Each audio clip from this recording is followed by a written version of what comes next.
Romanos capítulo 6, de 1 até 19. Diz assim a palavra do Senhor: Que diremos, pois? Permaneceremos no pecado para que a graça seja mais abundante? De modo nenhum. Como viveremos ainda no pecado, nós o que para ele morremos? Ou porventura ignorais que todos nós que fomos batizados em Cristo Jesus, fomos batizados na sua morte? Fomos, pois, sepultados com ele, e na morte pelo batismo, para que, como Cristo foi ressuscitado dentre os mortos, pela glória do Pai, assim também andemos nós em novidade de vida. Porque se fomos unidos com ele na semelhança da sua morte, certamente o seremos também na semelhança da sua ressurreição. Sabendo isto, que foi crucificado com ele o nosso velho homem, para que o corpo do pecado seja destruído, e não sirvamos o pecado como escravos. Porquanto quem morreu está justificado do pecado. Ora, se já morremos com Cristo, cremos que também com ele viveremos, sabedores de que, havendo Cristo ressuscitado dentre os mortos, já não morre, a morte já não tem domínio sobre ele. Pois quanto a ter morrido, de uma vez para sempre morreu para o pecado, mas quanto a viver, vive para Deus. Assim também vós considerai-vos mortos para o pecado, mas vivos para Deus em Cristo Jesus. Não reine, portanto, o pecado em vosso corpo mortal, de maneira que obedeçais às suas paixões. Nem ofereçais cada um os membros do seu corpo ao pecado, como instrumentos de iniquidade, mas oferecei-vos a Deus, como ressurretos dentre os mortos, e os vossos membros a Deus, como instrumentos de justiça. Porque o pecado não terá domínio sobre vós, pois não estáis debaixo da lei, e sim da graça. E daí, havemos de pecar porque não estamos debaixo da lei, e sim da graça? De modo nenhum. Não sabeis que daquele a quem vos ofereceis como servos para a obediência, desse mesmo a quem obedeceis sois servos, seja do pecado para a morte, ou da obediência para a justiça? Mas graças a Deus, porque outrora escravos do pecado, contudo, viestes a obedecer de coração à forma de doutrina que fostes entregues. E uma vez libertados do pecado, fostes feitos servos da justiça. Falo como um homem, por causa da fraqueza da vossa carne, assim como oferecestes os vossos membros para a escravidão da impureza e da maldade, para a maldade. Assim oferecei agora os vossos membros para servirem à justiça, para a santificação. Vamos orar. Senhor nosso Deus, Santo Deus e Pai, nós louvamos-te, ó Pai, nós nos alegramos neste momento da Tua presença. E diante da Tua palavra, Pai, como estamos agora, nós queremos que o Senhor fale aos nossos corações por meio dela. Que, ó Deus, através da explicação, da explanação, da aplicação destes versículos, nós possamos crescer à semelhança do nosso Senhor Jesus. Que, ó Deus, nos conduza quanto ao falar, e faça de cada ouvinte nesta noite sinceros, ó Pai, dispostos diante de Ti, para ouvir, receber a Tua palavra e sair daqui para vivê-la, para praticar. É o que nós pedimos no nome do Senhor Jesus. Amém. Amados, pela manhã nós começamos a falar mais propriamente sobre mortificação do pecado. Nas mensagens anteriores nós vimos falando sobre o coração e sobre o que o pecado faz e como ele atua, como ele age. E de manhã nós começamos a partir do texto de Colossenses capítulo 3, versos de 1 a 6, falar um pouquinho de como Paulo trabalha, sobre como acontece a mortificação do pecado. Nós temos ouvido repetitivamente aqui que se nós não matarmos o pecado irá nos matar. E Paulo nos fala, conforme vimos pela manhã, que mortificação tem tudo a ver com aquilo que nós somos, com a nossa legitimidade como criaturas refeitas em Cristo Jesus. Nós não estaríamos falando sobre algo que não teria a ver com o que somos. Mas é claramente por pertencer à nossa nova natureza que nós temos nos ocupado de falar tão seriamente sobre a necessidade de se mortificar o pecado. E mais uma vez nós vamos prosseguir falando disso, agora com base em Romanos 6. A primeira linha de argumentação de Paulo em Colossenses 3 também está presente aqui, para dizer que o ponto de partida, o começo para a mortificação do pecado, é a nossa posição em Cristo Jesus. De maneira que tudo começa com a graça, e tudo terminará com a graça na ponta final do percurso de se fazer o pecado morrer nas nossas vidas, que é através da glorificação. Então tudo começa em Cristo, e tudo vai terminar em Cristo Jesus, quando este nos entregar a varonilidade perfeita que Ele constituiu-se em si mesmo como sendo o nosso modelo, o nosso padrão em que seremos glorificados. Portanto, entender a mortificação é sobretudo entender a nossa posição em Cristo Jesus. É entender para o que nós fomos refeitos em Cristo Jesus como novas criaturas. Quando nós falamos de mortificação do pecado, sempre necessariamente ouviremos sobre graça. E certamente graça é um dos termos mais mal compreendidos pelos evangélicos modernos. Paulo justamente enfrenta essa dificuldade de compreensão da graça no texto que nós acabamos de ler. Vejam comigo que no início das duas unidades de texto que compõem o texto que nós lemos, ele começa os períodos de texto fazendo uma indagação sobre o fato de que muitas vezes a graça tem sido uma desculpa para o pecado. Vejam no verso 1, ele diz: que diremos, pois? Permaneceremos no pecado para que seja a graça mais abundante? Seria a graça, enquanto entendida apenas como uma expressão de perdão, o motivo para relaxarmos e continuarmos pecando? Seria isso? Paulo responde no verso 2, dizendo: de modo nenhum. Como viveremos ainda no pecado, nós os que para ele morremos? E Paulo começa a dar a deixa, e aquilo que é importante para que nós venhamos a entender o que é graça. Graça não é simplesmente perdão, graça é um poder. Nós precisamos entender que graça são os começos da glória de Cristo, das muitas coisas que compõem a sua obra para redimir o seu povo. Graça é o poder de Deus dado a nós, justamente para que não venhamos mais a ser escravos do pecado. Portanto, a graça não é uma carta de alforria que irá, num sentido totalmente torto, nos liberar para fazer o que quisermos. Mas antes ela é o poder e a capacitação para não sermos mais escravos de quem nós não devemos ser escravos e sermos servos daquele para o qual nós fomos feitos para ser servos. Assim como temos dificuldade de entender graça, nós também temos tido dificuldade de entender o sentido bíblico de liberdade.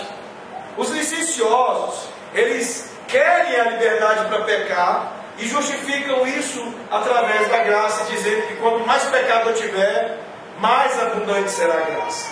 Porque eles não entendem o significado de ser livre. Esse texto também nos fala de liberdade, na medida em que ele deixa claro de que ou você serve ao pecado, ou você serve a Deus. De maneira que liberdade, e não sendo obviamente a escravidão do pecado, é a capacidade espiritual de fazer aquilo que agrada a Deus.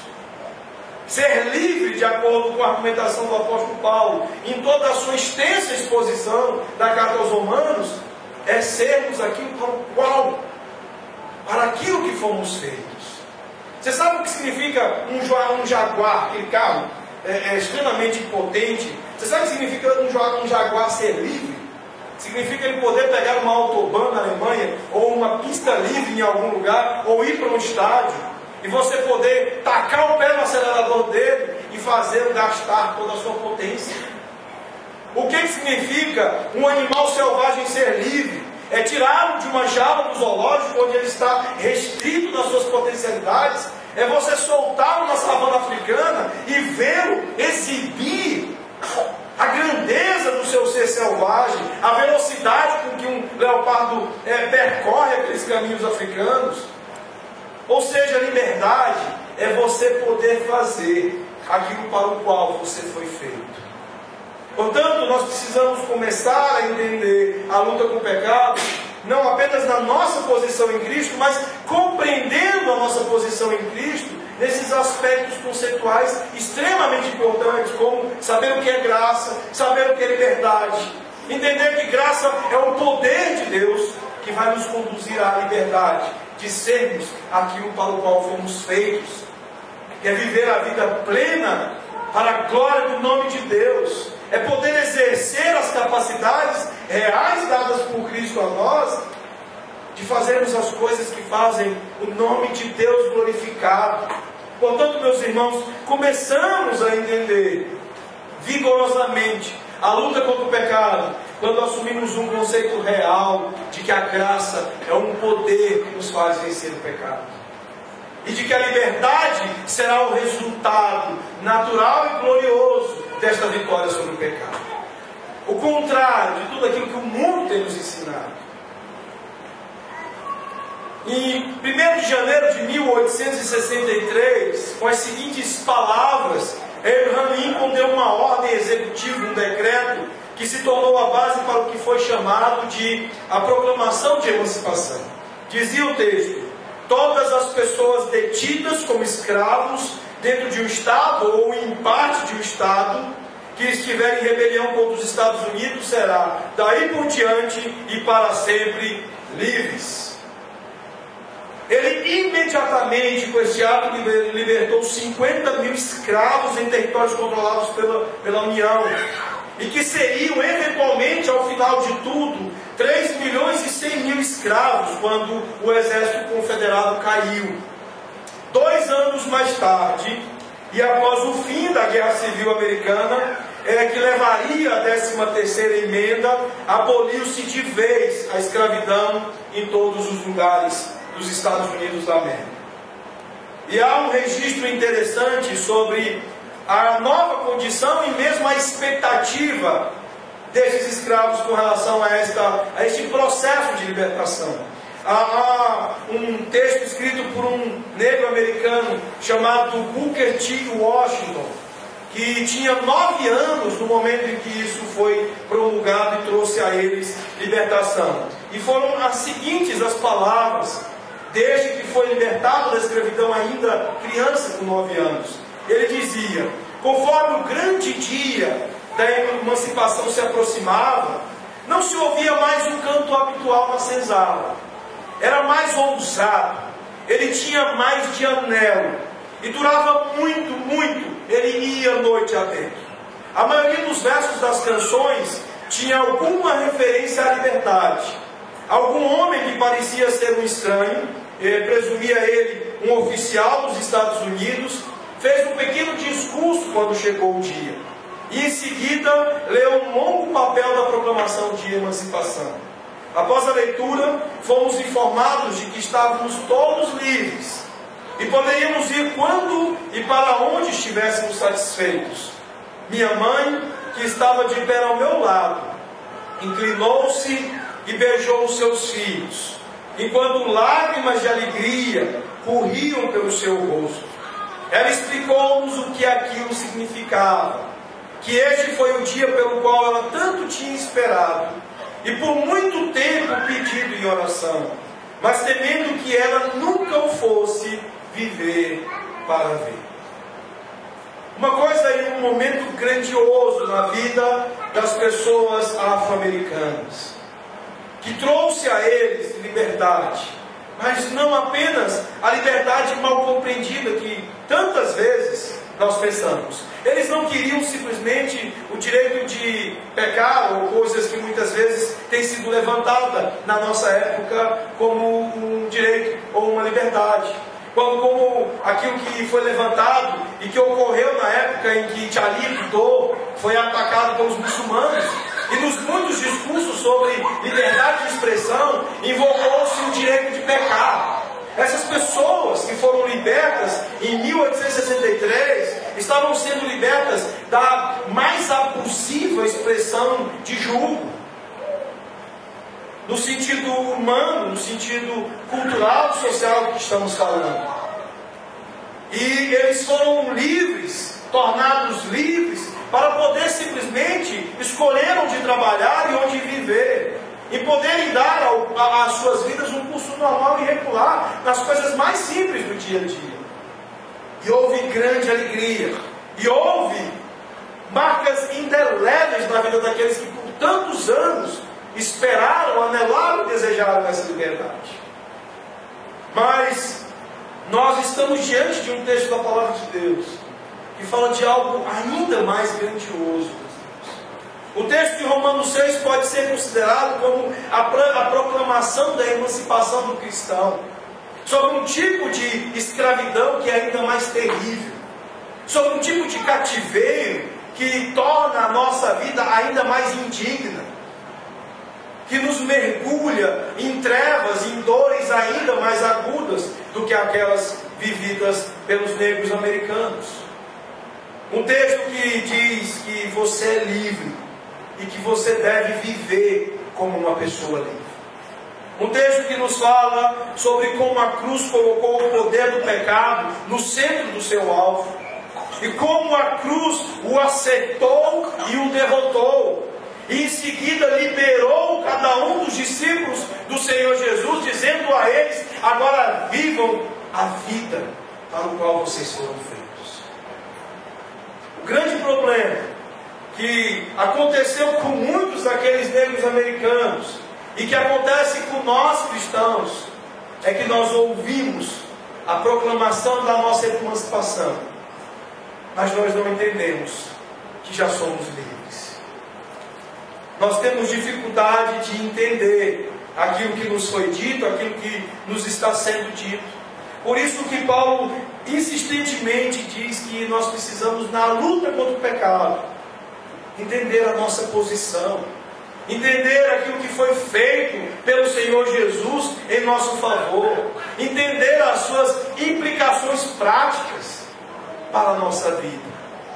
Meus irmãos, lutar contra o pecado é uma coisa que parece ser grandiosa e de fato é uma batalha intensa e terrível, mas ela é muito mais uma questão de um poder que é ofertado do que um poder que precisa ser praticado ou adquirido. É muito mais o simples exercício de algo que já está colocado à nossa disposição do que sobre esforço. Por mais que a Escritura diga que nós tenhamos que resistir até o sangue, todos os meios pelos quais nós alcançamos êxito na luta pelo pecado são dispostos gratuitamente, poderosamente. E certamente nós temos negligenciado essa oferta, nós temos negligenciado o uso deste poder, nós temos negligenciado essa incrível faculdade que Deus nos concede, de que manejando aquilo que Ele dispõe às nossas vidas, nós podemos vencer o mal, nós podemos vencer o pecado e o seu terrível poder sobre nós. Uma questão, meus irmãos, muito simples, ao mesmo tempo que certamente é difícil.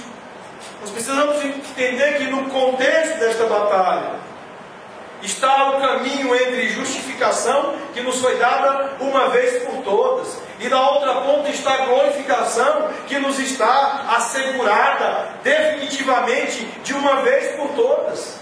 Ou seja, o caminho que nós temos que percorrer entre uma e outra, que é a santificação, é algo graciosamente dado e assegurado. Por mais que nos pareça difícil, pesado, uma batalha, uma luta, a questão da santificação, da mortificação do pecado, é preciso entender que é uma graça. Nos foi dado, e não apenas como um perdão que nos foi conferido, mas um poder que representa uma capacitação que ninguém mais tem. O povo de Deus precisa entender que ele é o povo que é capaz de fazer aquilo que se chama bem, aquilo que se chama correto, aquilo que se chama justo. Nós somos o povo da justiça. Por isso que nós ouvimos no final da nossa exposição passada, da segunda unidade de Romanos, lá no final, nos capítulos 15 e 16, que nós somos um povo que foi feito por Deus para exibir ao mundo alegria, justiça e paz. Deus nos concedeu um poder para exibir como povo as glórias do nosso Senhor Jesus Cristo. É isso que nós temos visto em muitos momentos da história da igreja, da história do povo de Deus. É o que nós vemos nas muitas exibições da vida de homens que poderiam perfeitamente serem chamados de canalhas, como foi Davi e tantos outros, que apesar de estar lá o pecado, estava lá também o poder e a glória de Cristo para lhes conferir a vitória sobre o pecado. Davi, por muitas vezes, tem sido definido pelo pecado grave que cometeu, pelos pecados graves que ele cometeu. Mas não foi isso que definiu Davi. Quando Deus o chama de um homem segundo o coração de Deus, Deus está dizendo que Davi foi um homem que pecou, mas um homem que venceu o pecado pelo poder e pela justiça que lhe fora dada gratuitamente pelo próprio Deus. Quando nós olhamos a vida de homens como Agostinho de Hipona, que tão terrivelmente se envolveu com luxúria, com pecados e com depravação, o que nós percebemos é a vitória sobre o pecado. Nós vemos a história, a biografia de tantos cristãos, como o próprio apóstolo Paulo, que ele dizia que era uma espécie de aborto andante, um homem infame, perseguidor da igreja, inimigo de Deus e inimigo do seu povo. Mas onde, claro e contundentemente, o que nós vemos é a exibição da graça pelo poder, em que o que aconteceu com o pecado na vida de Paulo foi a vitória da cruz. É isso que nós precisamos entender. Nós precisamos olhar para a nossa posição em Cristo Jesus, como ouvimos pela manhã, e entender que não apenas fomos perdoados, que não apenas fomos declarados justos, mas que há um aspecto na graça que transcende o perdão e passa a transitar num terreno de poder, um poder que nos confere poder nas nossas vidas, exibir as glórias do Senhor Jesus. E nesse texto eu gostaria de aprofundar com os irmãos um pouco mais, além destes aspectos da nossa posição em Cristo, como nós ouvimos pela manhã, e ver que há um ciclo, assim como o pecado se evidencia numa espécie de espiral cíclica, a vitória sobre ele também é um ciclo diário, que começa nesta posição nossa em Cristo Jesus, mas progride em aspectos onde nós podemos gloriosamente sermos coparticipantes da nossa santificação. Vejamos algumas coisas importantes sobre Romanos 6. O texto diz que é importante nós sabermos quem nós somos em Cristo Jesus, mas ele vai progredir pela insistência clara do apóstolo Paulo na maneira de escrever, que algumas outras coisas serão o ciclo contínuo, a sequência desse ciclo em relação às coisas necessárias para a mortificação do pecado. Depois de sabermos quem nós somos em Cristo, nós precisamos crer que isso é realmente, de fato, verdadeiro. Isso nós já aprendemos em outros momentos da Escritura, o quanto é importante, além de saber, de conhecer, o quanto é importante crer. É esse o ensino de Deuteronômio 6 sobre o nosso papel como criadores de filhos. Que não basta você conhecer a palavra para você criar filhos, é preciso você crer nisso. Por exemplo, nós temos falado aqui que é importante você orar pela conversão dos seus filhos, saber que Deus os colocou na aliança. Mas não basta isso, você precisa crer nisso. E do mesmo modo, a nossa posição de estarmos no Senhor Jesus não apenas precisa ser conhecida, mas precisa ser crida. Outra coisa que deve se seguir a isso é que nós precisamos nos apresentar a Deus na fé. Nós somos chamados a apresentar até com os nossos corpos.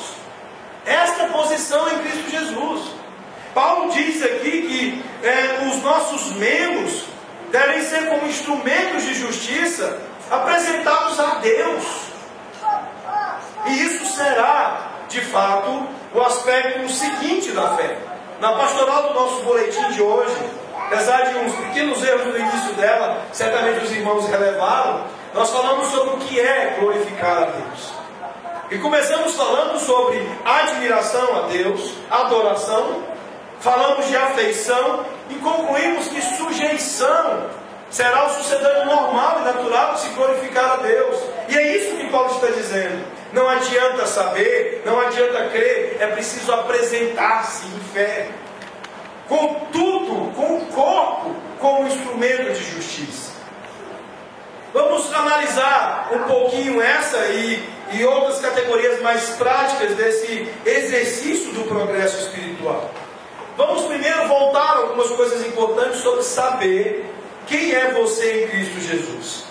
É importante nós entendermos que a nossa resposta forte e sólida à graça de Deus se dá pelo fato de nós, de fato, conhecermos a nossa posição em Cristo Jesus.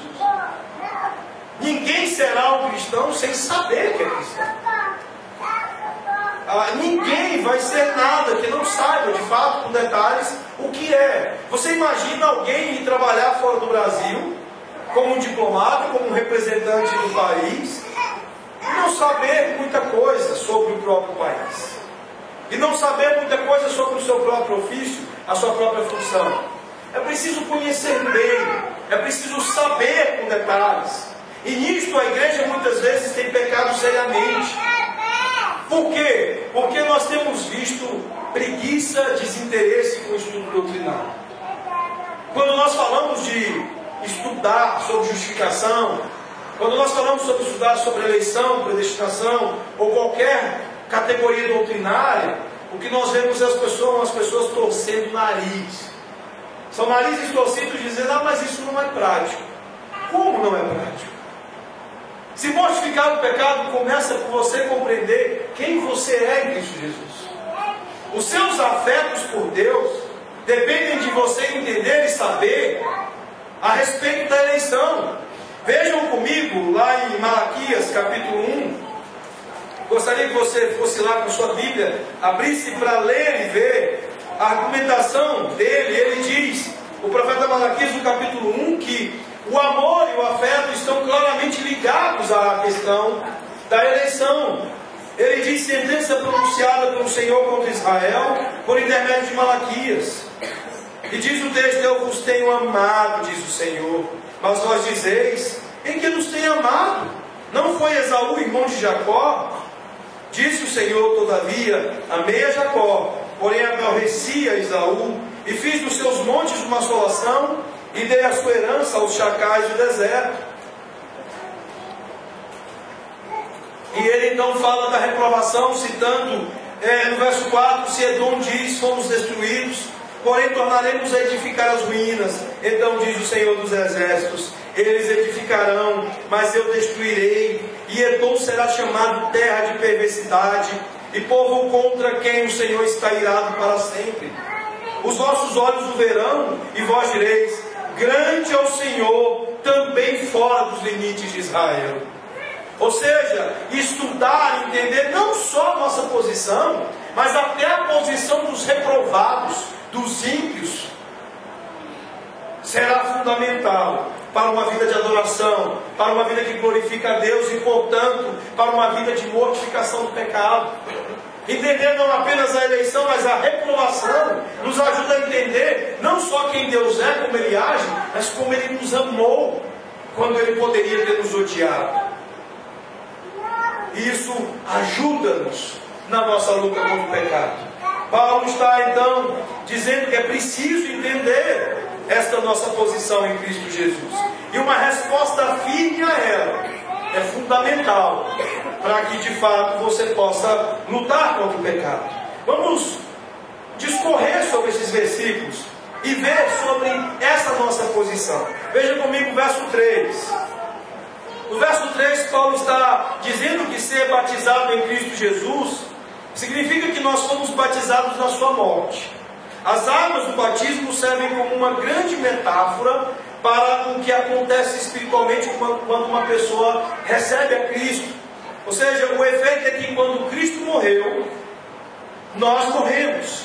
E a morte de Jesus torna-se a nossa morte. Ao morrer com os nossos pecados sobre Ele, Ele morreu a morte da nossa escravidão. Nós morremos como escravos. E o texto continua no verso 4 dizendo que a morte não é a única coisa que nós compartilhamos com Jesus, mas também participamos da sua ressurreição. Em outras palavras, a vitória de Jesus sobre o pecado torna-se a nossa vitória sobre o pecado.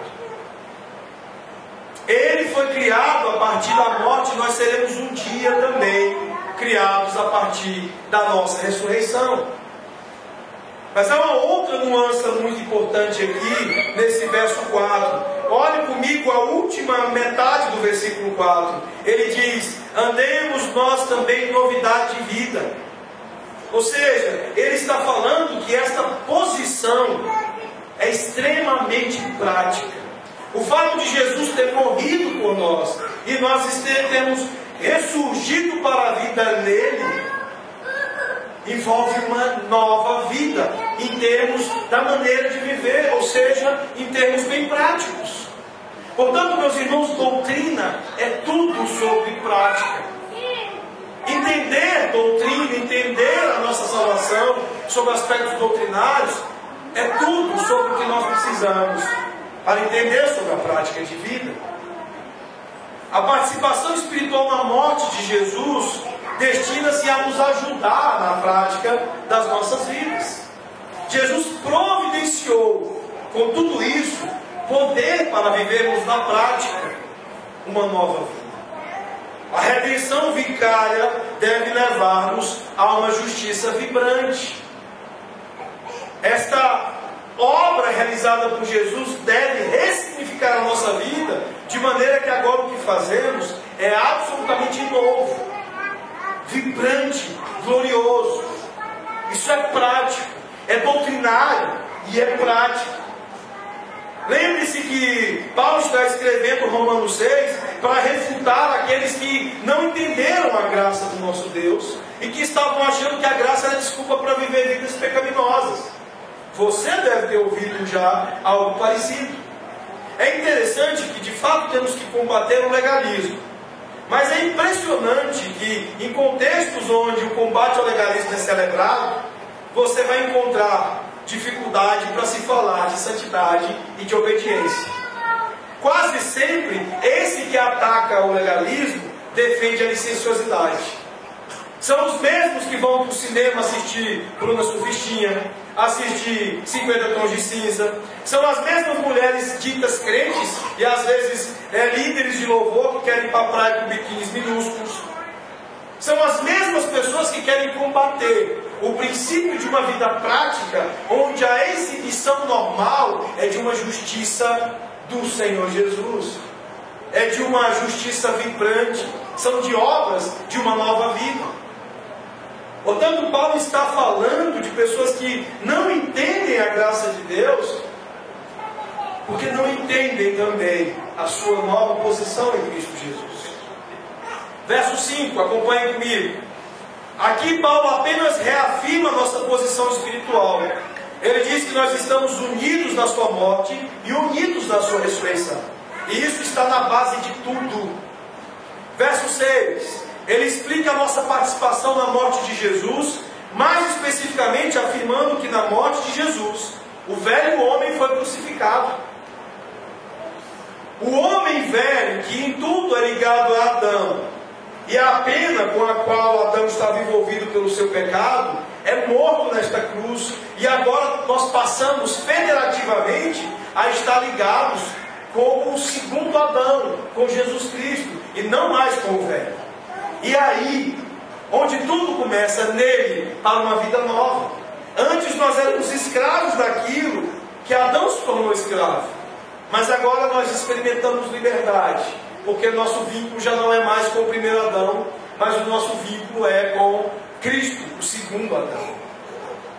Mais uma vez, a realidade é de uma posição que define uma maneira de viver.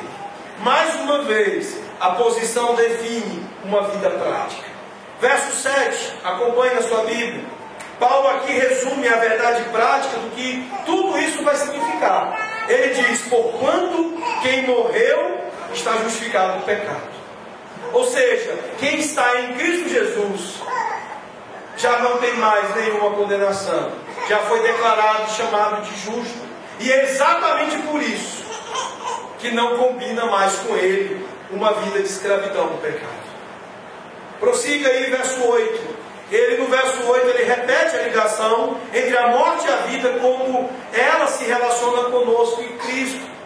Ele diz agora: se nós já morremos com Cristo, cremos que também com Ele viveremos. Estamos conectados na morte, quando na morte Ele recebe os nossos pecados sobre si, nos justifica, mas também estamos ligados com Ele na vida, onde agora a nova vida, a nova realidade será de exibição de justiça e de obediência. Mais uma vez, morremos com Cristo e viveremos com Cristo.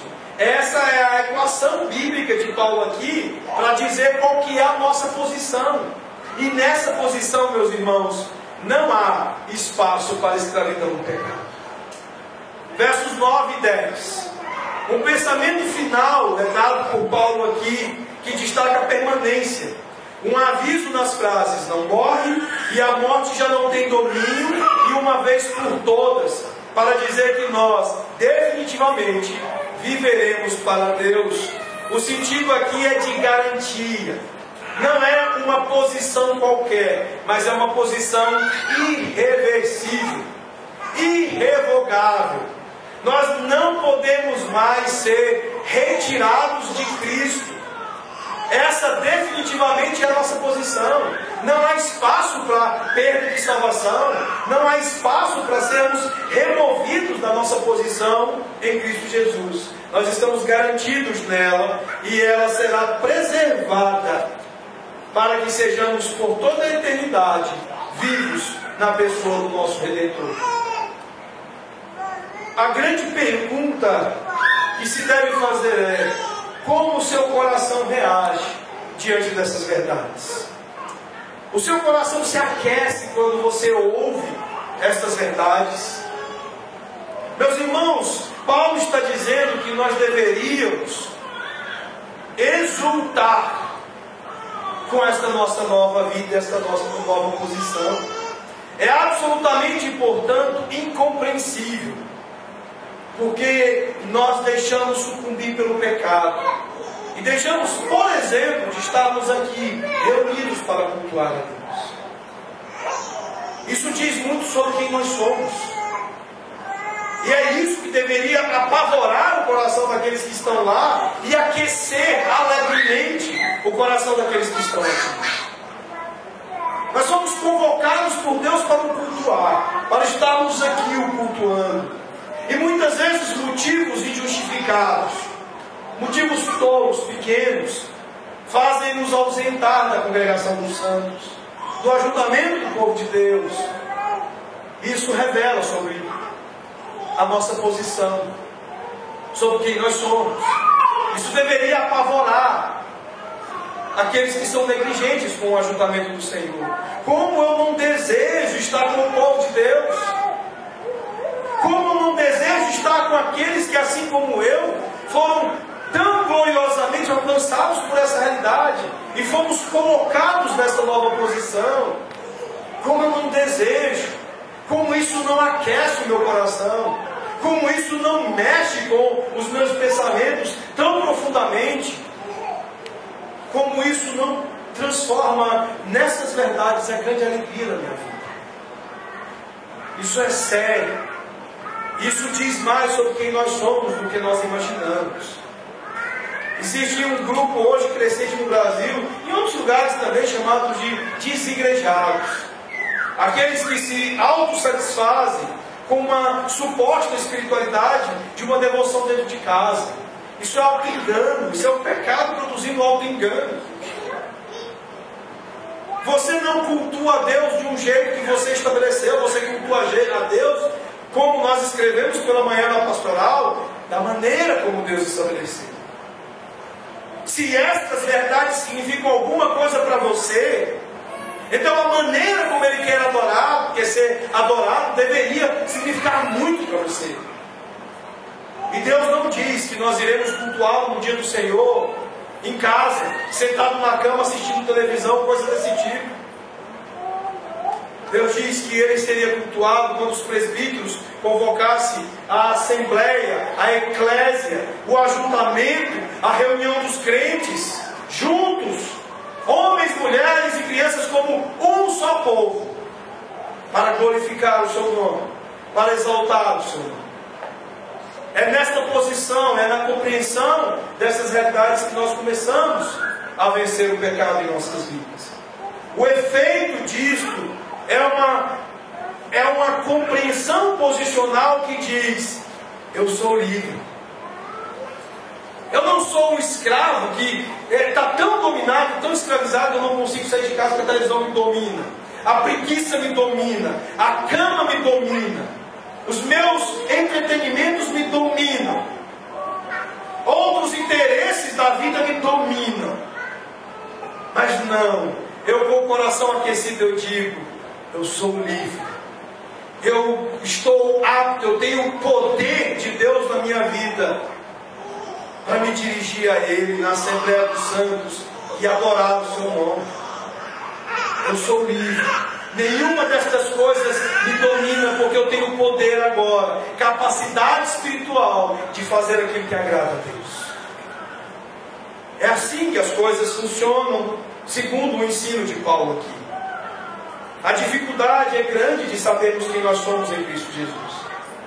Conta uma história que havia uma feira na Ásia, e nesta feira galinhas eram vendidas em praça pública, e uma determinada situação envolvia uma galinha que estava presa por uma corda no pescoço a uma peça de madeira que estava numa roldana, e essa galinha ficava, coitada, girando em círculos com aquela corda ali prendendo ali.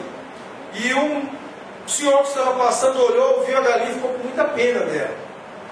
Ele disse: que coisa absurda, esse animal preso desta forma e loucamente girando em torno de um círculo. E então ele foi e comprou a galinha, pagou por ela, comprou, e depois de tê-la soltado, ele ficou abismado, porque essa mesma galinha, agora solta, livre, continuava rodando em círculos, sem a corda, absolutamente livre e solta, só conseguia continuar a fazer o que fazia antes. Meus irmãos, essa é a infeliz realidade do pecado nas nossas vidas. Nós somos livres, mas não sabemos que somos, e por isso nos permitimos ser dominados pelo poder do pecado. Domingo de manhã, domingo à noite, em tantos outros momentos da vida, quando outros pecados são cometidos, o que é evidente na nossa repetição do pecado é que somos como a galinha. Fomos feitos livres.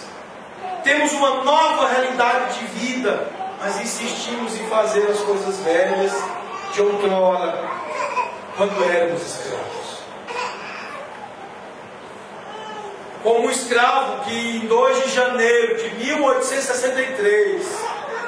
tinha tudo mudado na sua vida, o seu estatuto jurídico agora não era mais de escravo, mas de uma pessoa livre, mas que se manteve a fazer as mesmas coisas.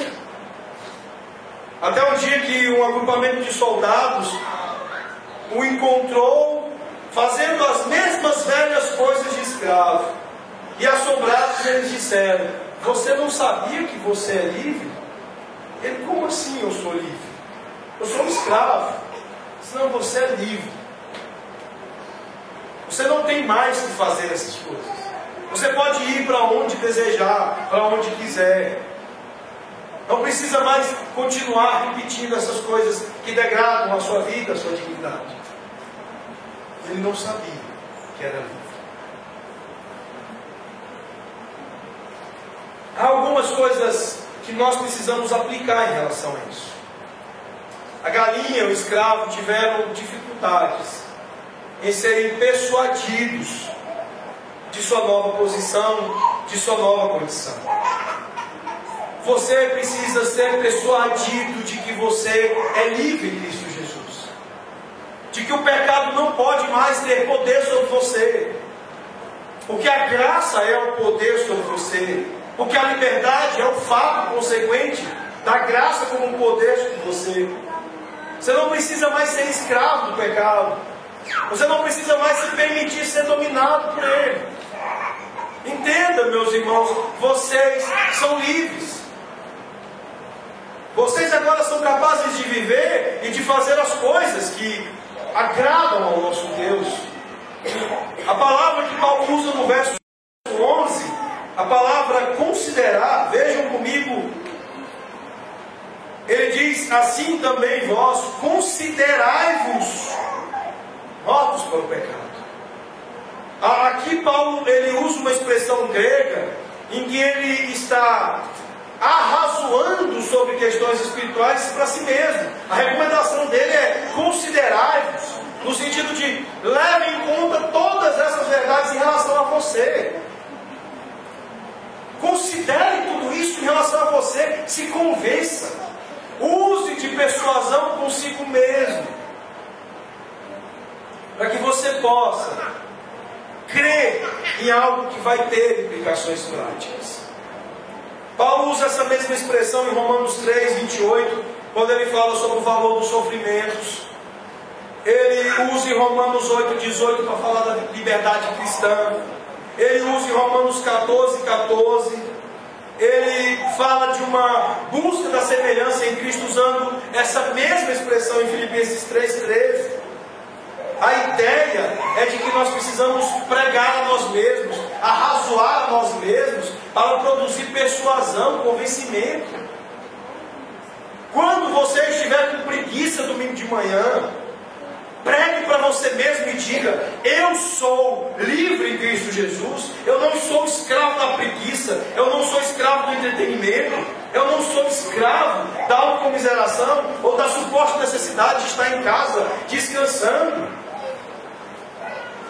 Eu agora sou livre, agora eu sou refeito com capacidade para poder agradar a Deus, glorificá-lo, fazer o que é para Ele.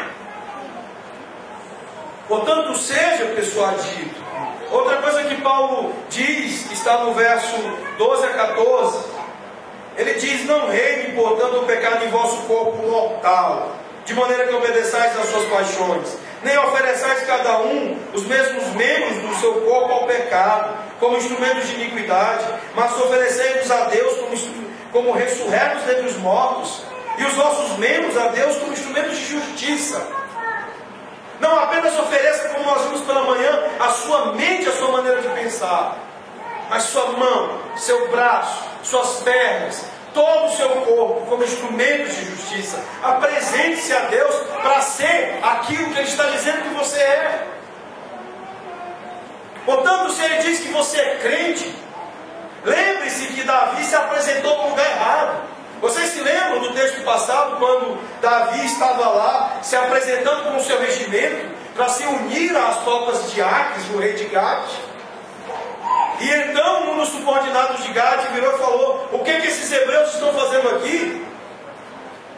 Apresente-se a Deus, esteja na igreja, esteja na reunião dos crentes.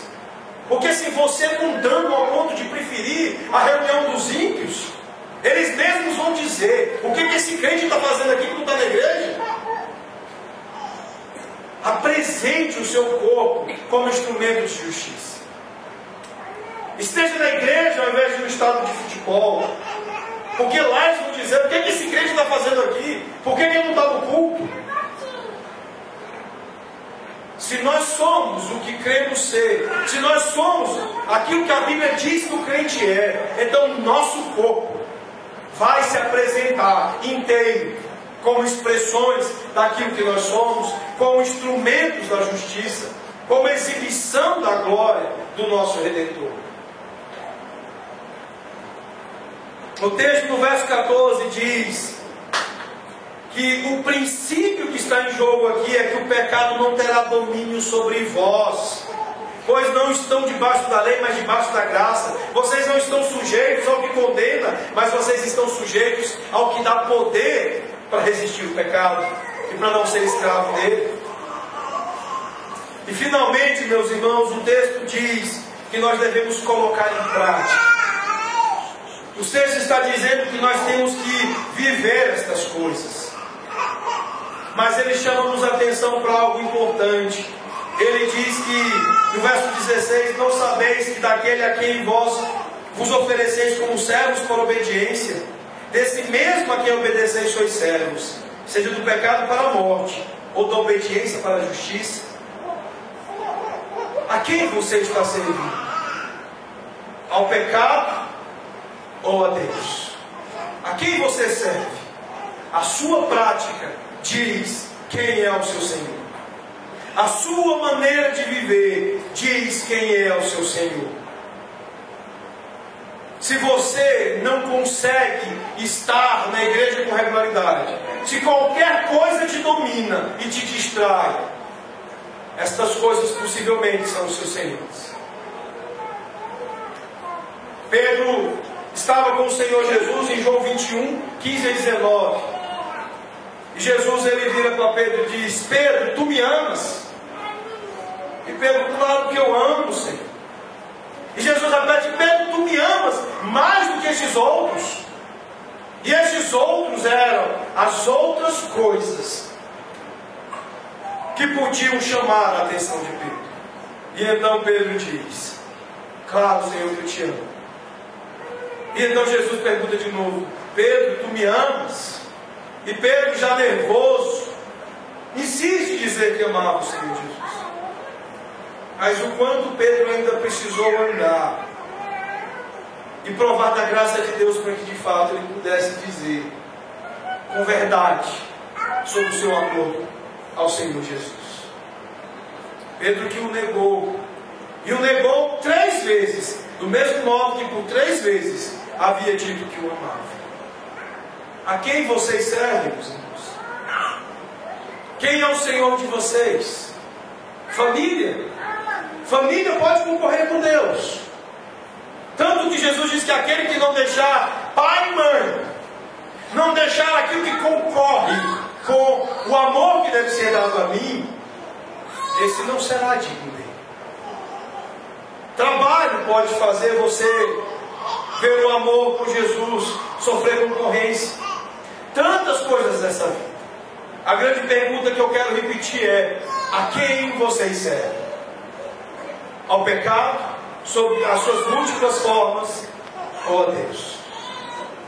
Martin Lloyd Jones, ele reflete sobre isso dizendo o seguinte: o principal problema com a igreja cristã hoje é que ela é muito parecida com uma clínica, com um hospital, sofrendo com a cachumba e o sarampo da alma, sentindo os nossos próprios impulsos e falando sobre nós mesmos.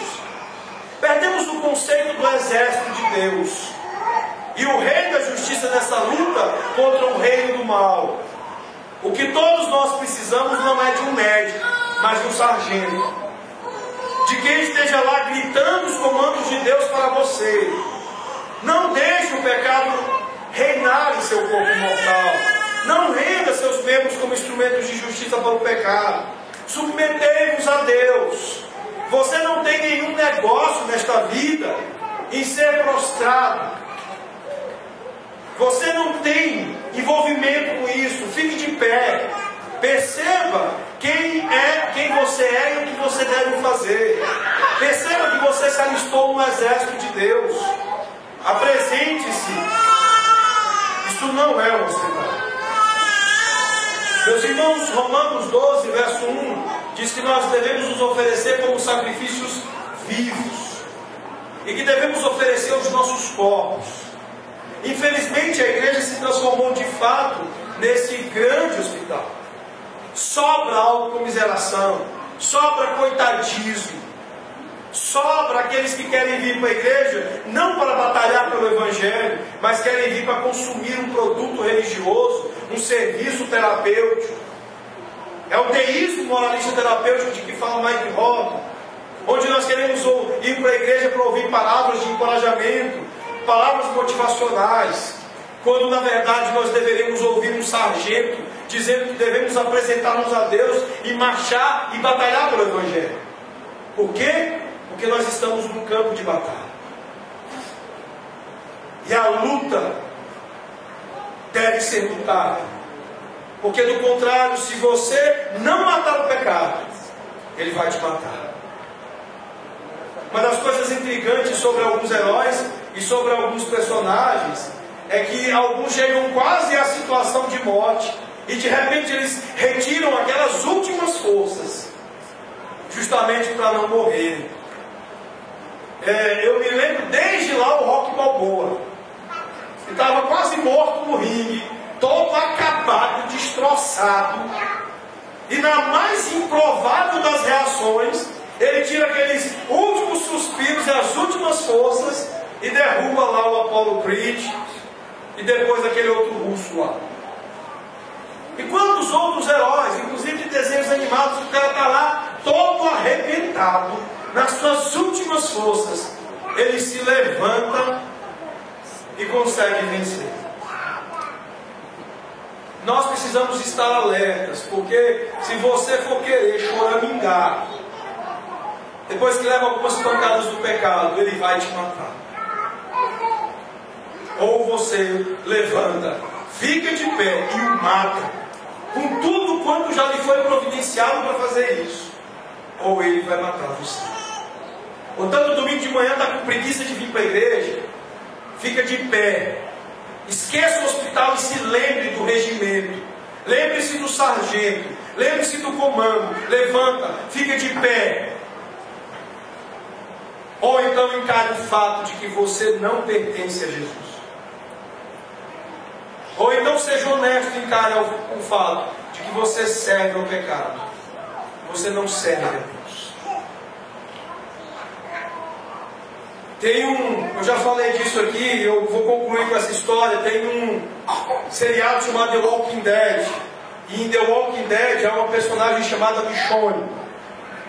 E um determinado momento de uma das temporadas, ela está de cima para baixo, com uma espada, com uma corrente, com duas correntes puxando dois zumbis, que eram, parece-me, esposo e irmão. E ela usa desses dois zumbis a quem puxa para tudo quanto é canto, como uma forma de defesa, como uma forma de se esconder, de ficar invisível aos outros zumbis. E é emblemático perceber que há uma pessoa viva com duas correntes puxando dois zumbis. É assim que nós deveríamos ser.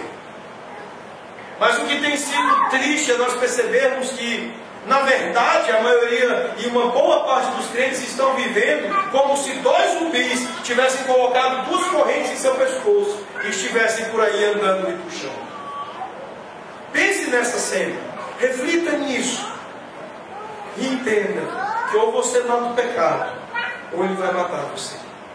Vamos orar.